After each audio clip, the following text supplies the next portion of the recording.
He wants them to remember is because he wants them to be seeing eye to eye, because he's doing all these things as the God that did all of this, but they're seeing him do all these things, not remembering he was the God that did all of that. And I don't know if that made as much sense as what I was going for in the beginning. But I do know that he wanted them to be on the same page. He wanted them to see eye to eye of who he was and why he does what he does. And so remembering is one of the best ways to understand that. Any others? All been great answers so far. And so with that being said, we're going to get into some specifics, and I hope that we're able to make the connections and see out of all of the things that we just listed, all of the reasons why God put an emphasis on remembering for Israel, that those apply to us as well. And so I'll ask this first three part, I guess just there's no part, just number 3. When in the past year have we seen God's deliverance? And we referenced Deuteronomy 5:15 as well as 15:15, and then a couple verses in 16 and a couple verses in 24. The one that he reminds them over and over again: remember, I am the God that brought you up out of Egypt. Remember, you used to be slaves in Egypt. So and it doesn't have to be within the past year. Just when is a time that we look back and see God's deliverance? If it's within the past year, that's just bonus points. When can we identify and when can we recall seeing his deliverance? Maybe on a broad scale, maybe on a personal scale.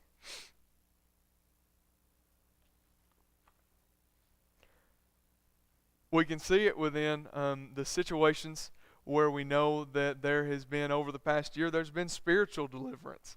There have been different conversations that have been able to take place about spiritual things that probably wouldn't have if it weren't for the pandemic, if it weren't for everything being shaken up.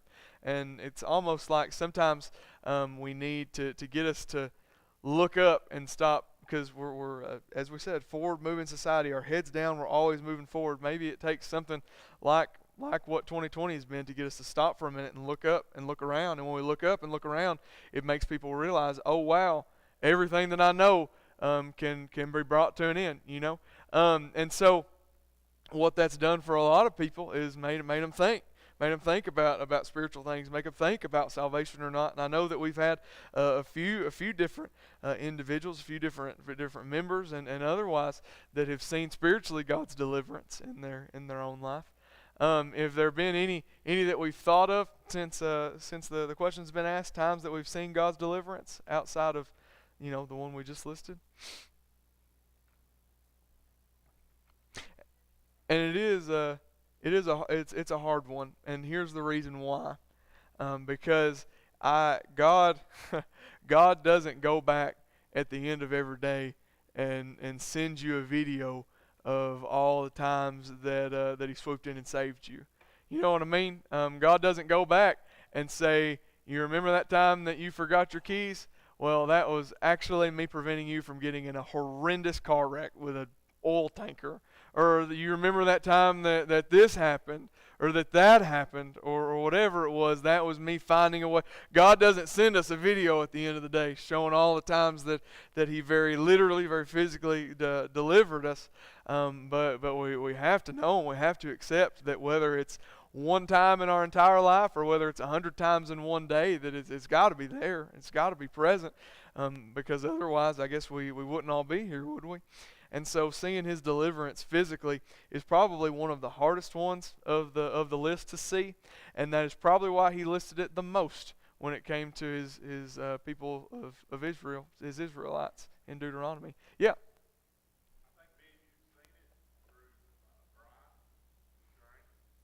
Yeah.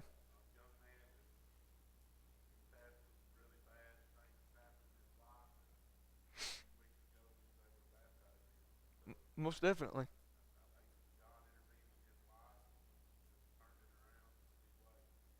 And who Philip was referencing, who he's mentioning, was Bryce Strain. I liked the pause for emphasis because everyone turned and looked and thought, which Bryce?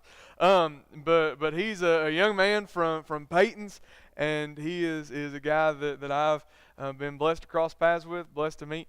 And basically, this doesn't happen very much. And by doesn't happen very much, I mean it's the only time that it's ever happened in my entire life in ministry. Is somebody comes in and sits down and says, I want to be baptized, that you've never seen before, never met before. For the most part, you kind of have to, work through the process, meet someone, get to know someone, work towards a Bible study, you know what I mean, work through the process. But this one was a little bit different, a little bit unique. And so out of that, we walked through a lot. We walked through a lot, whether when it came to Scripture, walked through a lot when it came to his own story, and I can assure you he's been through a lot.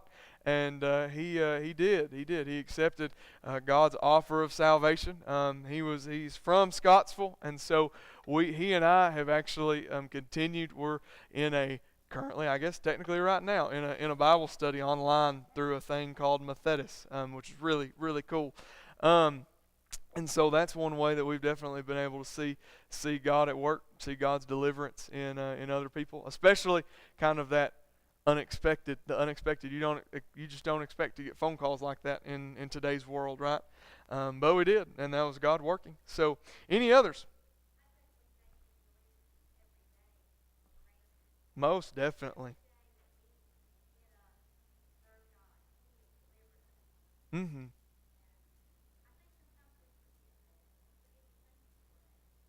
Very true. Very true. I were you gonna say something? I agree, and we think about God's deliverance just on a daily basis, on a daily level. And if we're just gonna be really frank with each other tonight, if we look at how many people within just our own church family and within just our own congregation that have tested positive for coronavirus, and we look at the possibility of what could have happened when we pull through that. And to be fair, you have two options. Any one of us has two options. If you come out, and granted, not every single one of our members has made it out, but we've been very blessed to have the vast majority, right?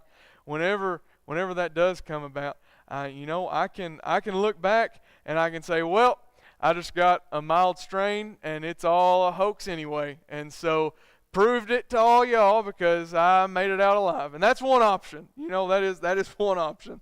But another option is to see the possibility of what could have happened, of what could have come, and recognize God's hand in that process and in that deliverance.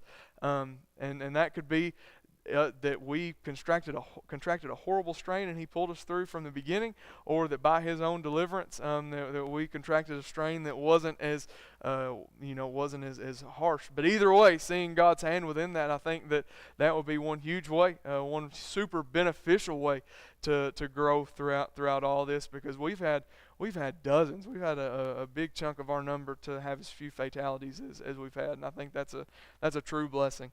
Any others?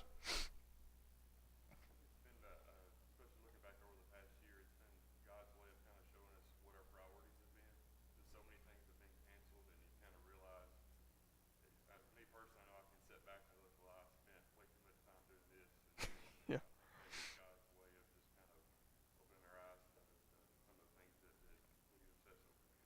Yeah, and seeing that God in a kind of a different way, in a different light, through coronavirus, He for some of us, He's delivered us from ourselves and delivered us from messed up priorities, and kind of shined a light on, man, when all this is brought to an end. Yeah, I see the things, and I finally recognize the things that I'm longing, man, I really miss, and I'm longing for this, and this. And that shows the things that we yearned for first are the things that probably meant the most to us, right? And so it gave a reality check, I guess would be a good way of putting it, for a lot of us, myself included, of what really matters to us, what's our true priorities. And so that's a huge way that He's brought deliverance, of giving us some time to reevaluate. Any others? So we've looked at His deliverance, and I really enjoyed that one because we looked at it from probably 4 or 5 completely different angles, which that's the purpose of doing this, is seeing it from different angles, seeing it from different people's perspectives, all of which are God-centered and God-glorifying. But looking at that part A, how have we seen His power and we've seen His deliverance, how have we seen God's power in this past year or otherwise?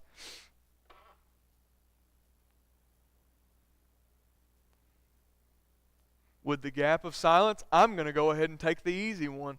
The fact that God is able to take the things that we spend so much time investing in, so much money investing in, the recreation, the hobbies, the pleasures, the enjoyments, and bring all of them to an end, yeah, overnight. Seriously, overnight.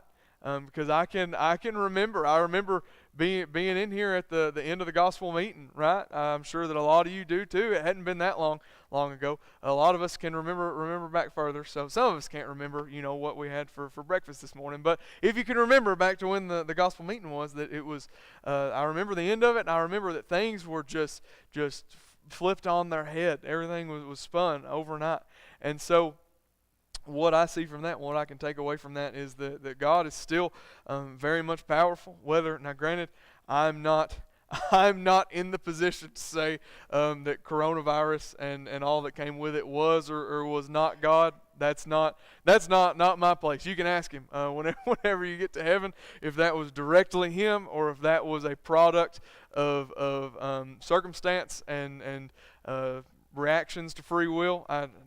But I do know that by seeing it and witnessing it firsthand, that God is definitely able, that God definitely can bring all of that to an end overnight. And so that's one huge way that I've seen His power, by bringing society to a standstill. Any others? A big one I always fall back on as well comes to nature things. I really enjoy nature, and so I see God's power a whole lot within nature. But I'm not going to elaborate on that, because most of us can probably imagine and think, "Yep, I see it. I see it there as well." So any others on that one? How about God's provision? How have we seen God's provision in the past year or in our past lifetime, personal or broader? Yes.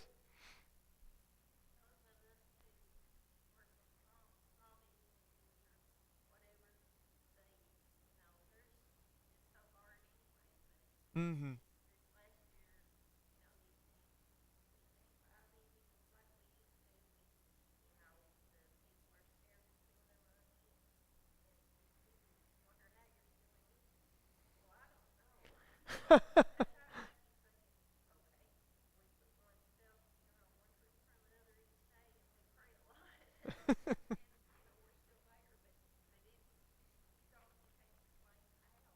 Mm-hmm.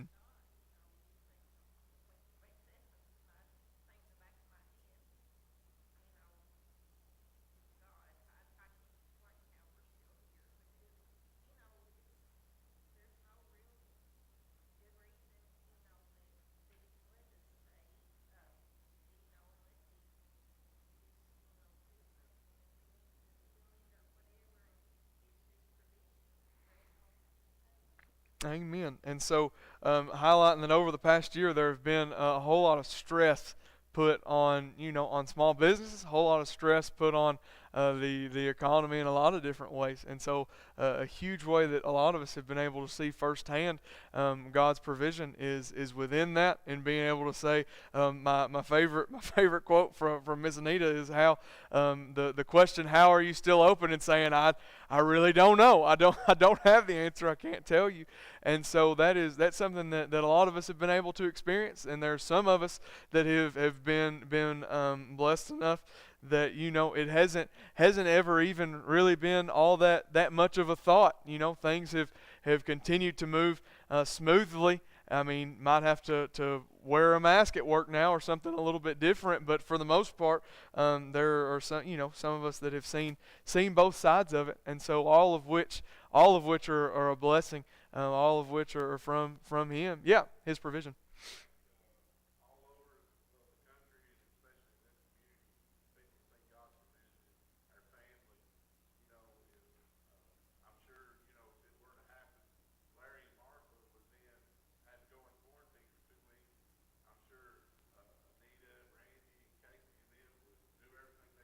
Mm.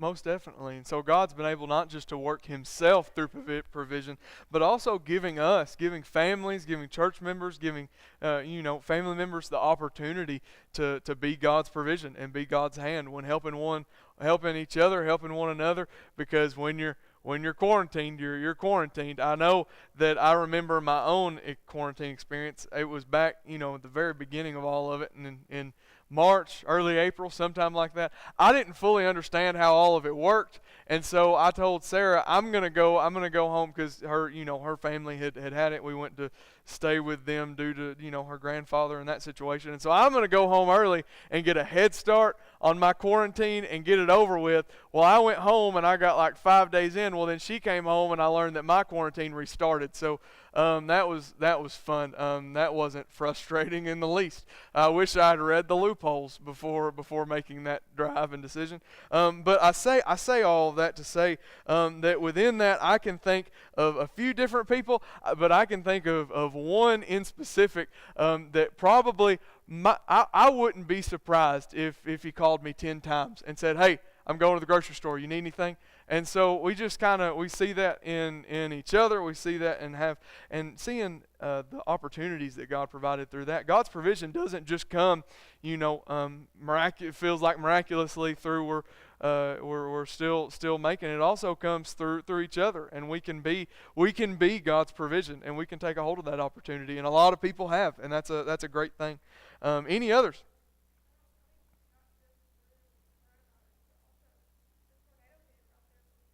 Mm-hmm.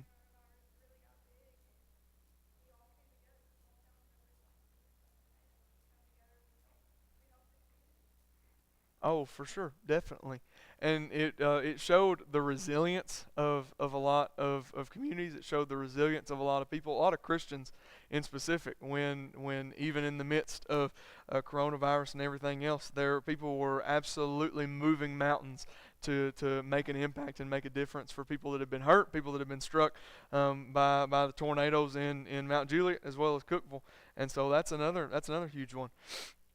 Any others? And then this very last one, how have we been able to see and maybe how have we been able to think about those maybe who have gone on before us? And this probably doesn't apply as closely to the past year as it does just our past life in general. In what ways has God been able to work? In what ways has God been able to improve our relationship with Him by us remembering, us reflecting on those who have gone on before us, maybe family members, friends.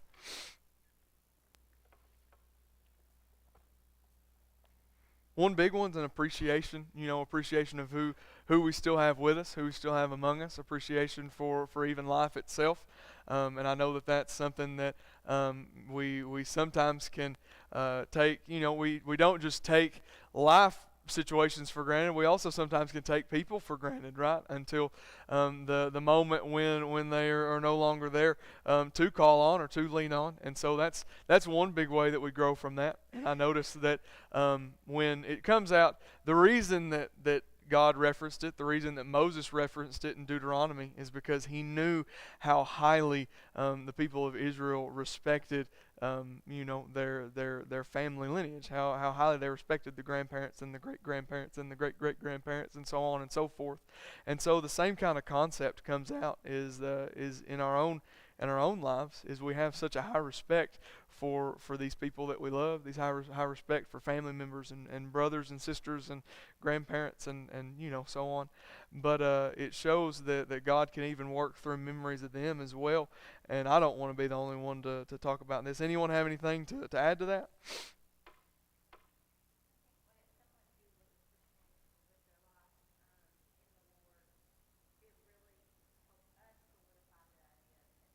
Hmm.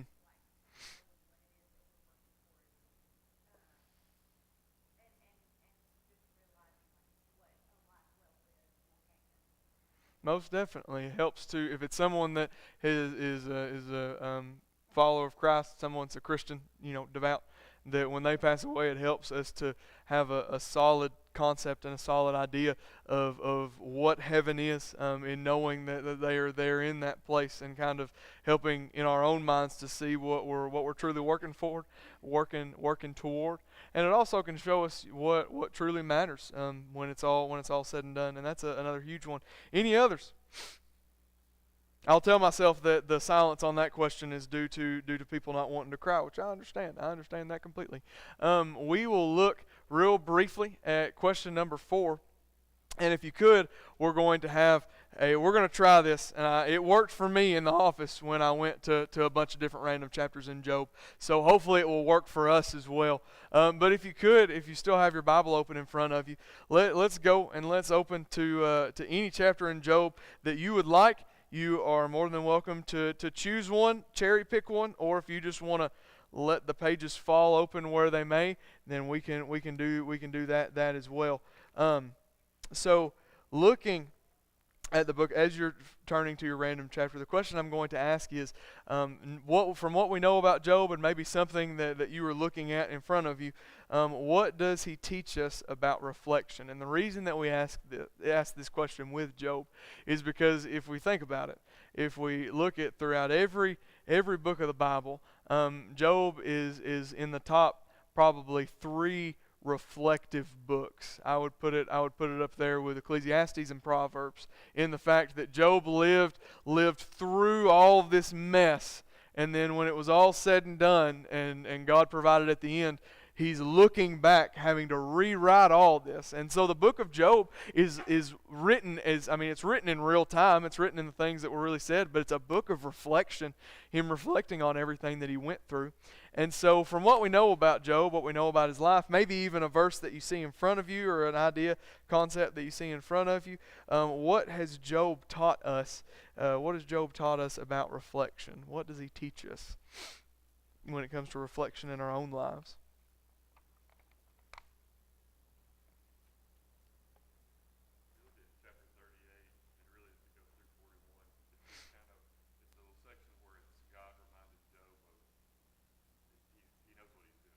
Mm.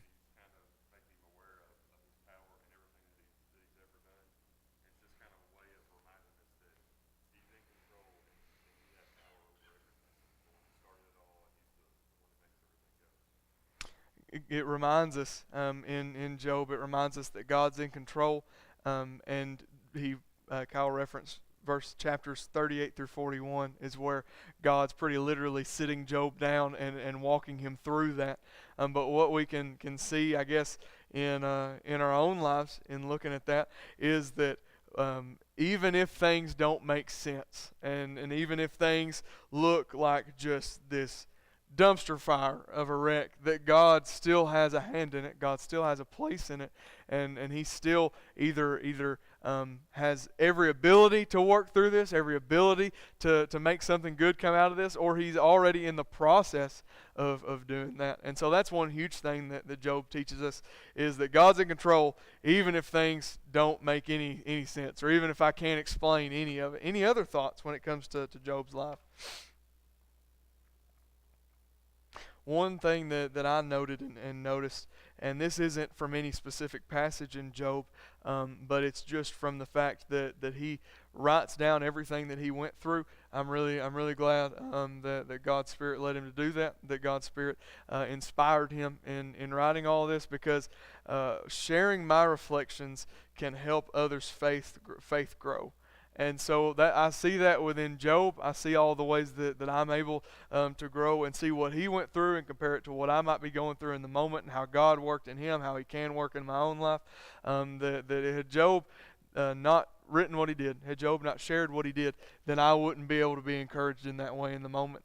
And so in our own lives, it might be beneficial, not just to us, but maybe to people around us, if I don't keep my reflections to myself.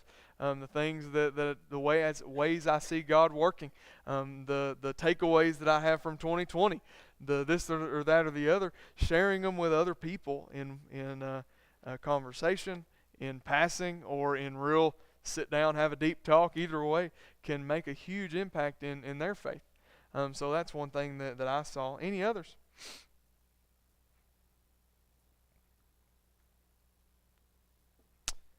And looking at just through Job, I don't know the specific spot that you find yourself at, but if you read any given verse, you have just a few select options of what it's going to be. It's most likely either going to be either A, Job crying out to God in some form, some capacity. B, maybe one of Job's either friends, wife, one of someone in his close knit circle, responding to all of his pain. And you and I both know his story, so we know that what they're telling him to do and the path they're leading him down is not a good one. The person that gives you the advice that says curse God and die is not the person we need to be listening to in our corner, right?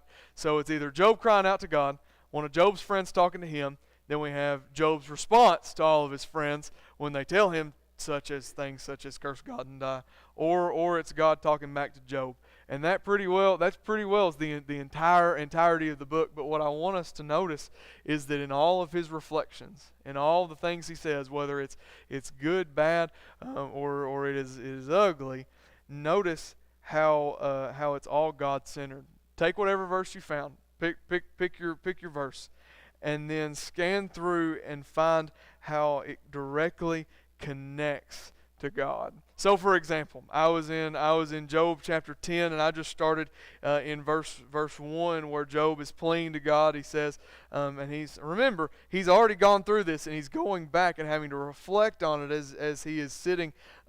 He's made it through the trial. He's already been blessed at the end. He's made it through the horrible, no good, bad part of his life, and he goes back and he writes in chapter 10:1, I loathe my life.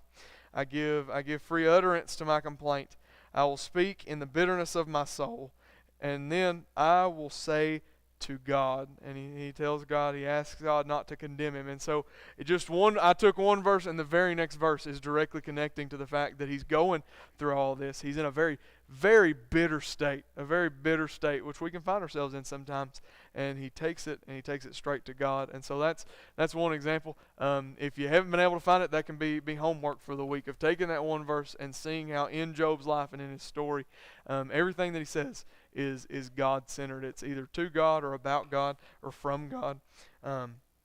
So in his reflections, they're God-centered is what I wanted us to get from that. So when we leave from here, what we can take away are reflections. Reflecting and thinking back on the past can be good, but it doesn't become a spiritual discipline until our reflections are God-centered.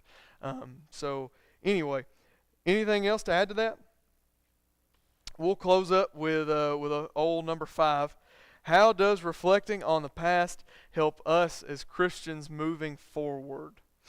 And this is probably, we've answered this question in a few different places, so don't feel bad to say something that's already been said.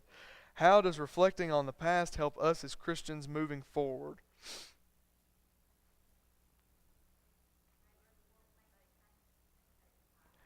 I like it. It was practically in unison. They both said, so that we don't make the same mistake twice. Same as the people of Israel, it goes for us. If we watch the story of the people of Israel and the Israelites, and they're up and down through the Old Testament, we can parallel it with our own lives in a lot of ways, and that's intentional. And so we reflect for the purpose of not making the same mistake twice. I love it. Any others? I know there are others, but any others to be mentioned?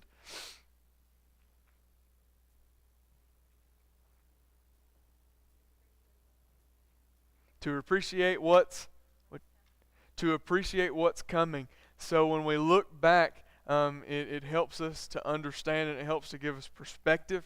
Helps to give us perspective of what's at the end of this life, what's really important in this life. And I notice that's where a lot of wisdom comes from in those wise old sages that we all know and look up to. Maybe you are the wise old sage at this point in your life. Who knows? But it's the fact that they have this retrospect of reflection and looking back and knowing and understanding, what lies ahead, what truly matters, what's really important. Any others? Looking backward and reflecting helps to give me confidence of God's presence in the situation, and it helps to remind me that God knows best even when I think he's being ridiculous. And I've been there before. I've thought, God, why are you allowing this? Why are you doing what you're doing? Why do things look this way? Because it doesn't make any sense. And then, we all got to that point in life where things did all line up and did all make sense. And so by reflecting, by looking back, it helps to give me more confidence and more contentment in the middle of situations that don't make sense. It helps to give me more perspective. So that's just one from me. Any others? Yeah, so looking backward teaches us a lot for the day-to-day life in the day-to-day moment, but it also helps us in looking forward as well, and that really closely connects to when we talked about that very last one, the reflecting on those who've gone on before us, in seeing what lies ahead, because that's the big thing. That's the key to all of this. Is I'm not. It's not one or the other. We don't take and focus so much on reflection and looking backward that we throw looking forward to the hope of heaven by the wayside. But at the same time, we see that there's a whole lot, and we go and look. Go and look through, just for example, our songbooks. It's not just the culture around us; it's in the church culture around us. Look through the songbook. I can name 3 songs that I know of that were written about reflection in one way or another, and we could probably sit down and name 100 that are heaven focused, couldn't we? And so that's not a bad thing. It's not, obviously there's nothing wrong at looking forward to the hope of heaven, but it shows us that we shouldn't, it's not about having one or the other, but making sure that we have the healthy balance of both of them. Any others? This has been absolutely incredible this evening. I loved all of the feedback, all of the comments, all of the thoughts, and I hope that from seeing the way that seeing the way we all have taken from this and looked at this, it'll help us this week when it comes to our own reflection, whether it be something that happens immediately that we're reflecting on, or if we're reflecting on something from 30 years ago. Either way, I hope and I have the prayer that it will be spiritually beneficial. We'll be able to see God's hand, see those 4 things that God wants us to see in our own reflection, in our own remembrance. So as we wrap all this up, sometimes reflections can bring about some things from our past. Sometimes it can bring out things that we think, I never got prayers for that, but I really should have. That there's no rhyme or reason or perfect time or perfect place or perfect situation to pray for something. Typically what I've learned in my own life and what I've been told from others who've lived a lot longer than I have, the best time and the best place to pray about something, to pray for something, is in the moment, is in when you think about it. So if there is something that's on your heart, on your mind, let's not let it wait. Make it known. Come talk to me as we stand and as we sing.